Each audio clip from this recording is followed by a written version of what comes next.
Honorable Member Shri Amol Khole ji. धन्यवाद अध्यक्ष महोदय, आपने मुझे बोलने का अवसर दिया।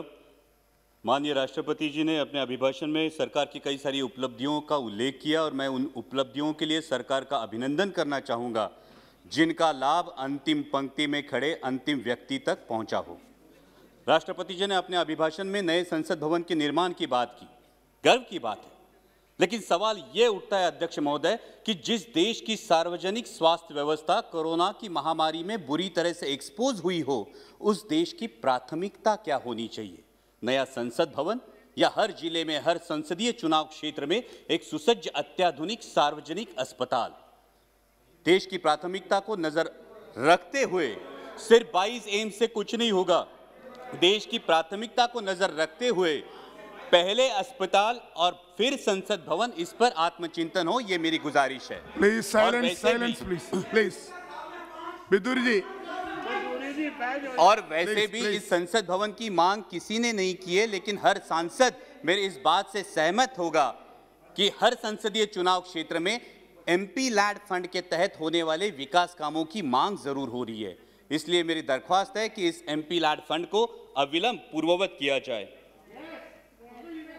इसमें अभिभाषण में केंद्र और राज्य के सरकारों के बीच कोऑर्डिनेशन की भी बात की गई। माननीय minister of finance state Anurag ji यहां उपस्थित है। मैं आपका ध्यान आकर्षित करना चाहूंगा कि महाराष्ट्र की सरकार को जीएसटी की 25,000 करोड़ की राशि प्रदान होना बाकी है, उस पर अविलंब विचार किया जाए। राष्ट्रपति जी ने अपने अभिभाषण में युवाओं के रोजगार की बात की। इस सरकार ने सपना दिखाया था कि सालाना 2 करोड़ युवाओं को रोजगार मिलेगा।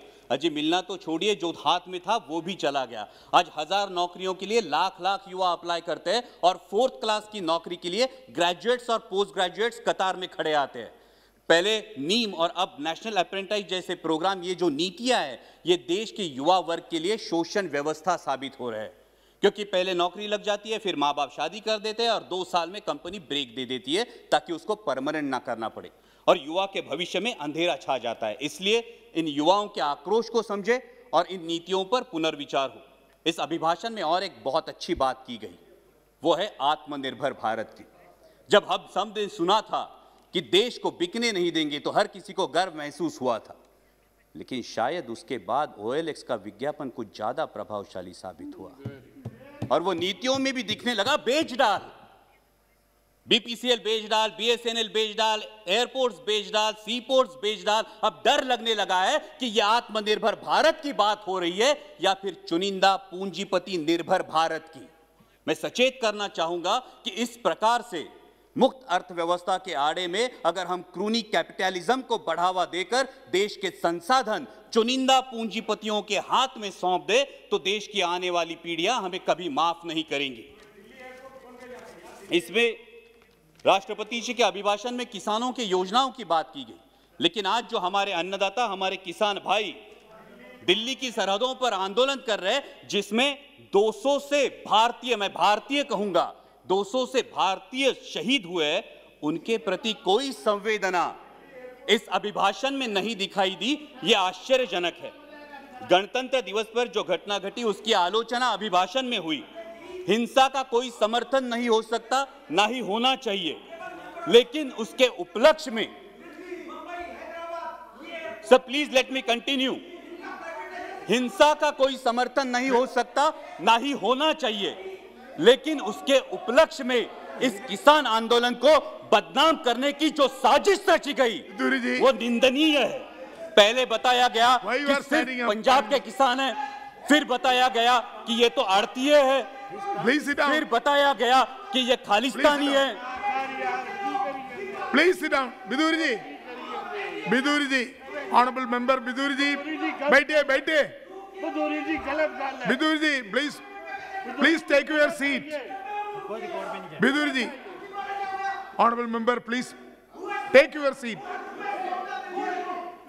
So please bring house in order. Why you are angry? Sir अगर you sit down there. Sir अगर ऐसे बोलेंगे, कल इनके नेता भी बोलेंगे, तब हम बीच में चलाएंगे, फिर अच्छा होगा सर। No, why? ये जानबूझ के है।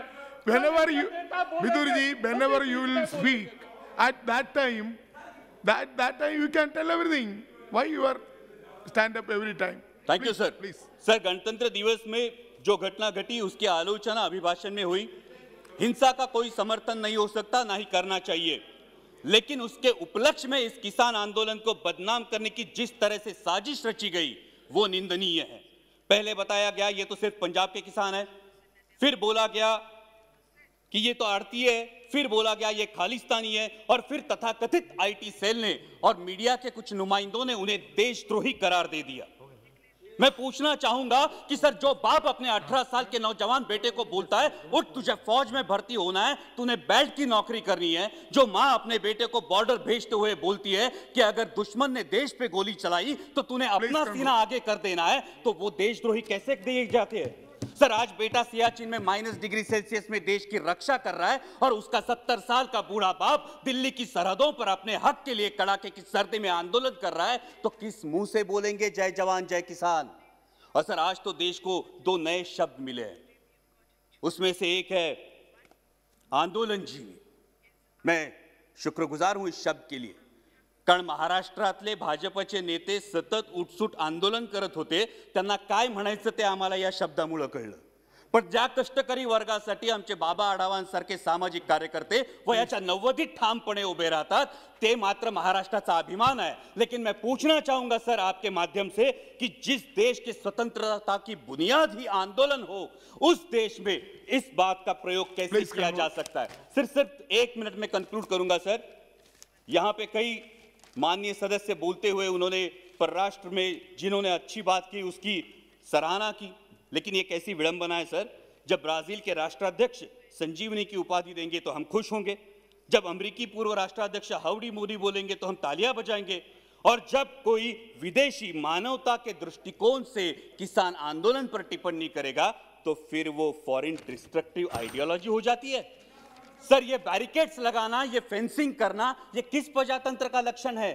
सर, महामहिम राष्ट्रपति जी ने अपने अभिभाषण में आर्य चाणक्य के पंक्तियों का उल्लेख किया, लेकिन मैं इस सदन को बताना चाहूंगा कि उन्हीं आर्य चाणक्य ने यह भी बताया है कि जब राजा का अहंकार प्रजाहित से ऊपर उठ जाए तो समझ लेना कि उसके शासनकाल का अंत निश्चित है। और इसीलिए मैं दरख्वास्त करूंगा कि संवेदनशीलता से इस समस्या का किसानों के हित में हल निकाले, ताकि फिर हर देशवासी गर्व से कह सके जय जवान जय किसान।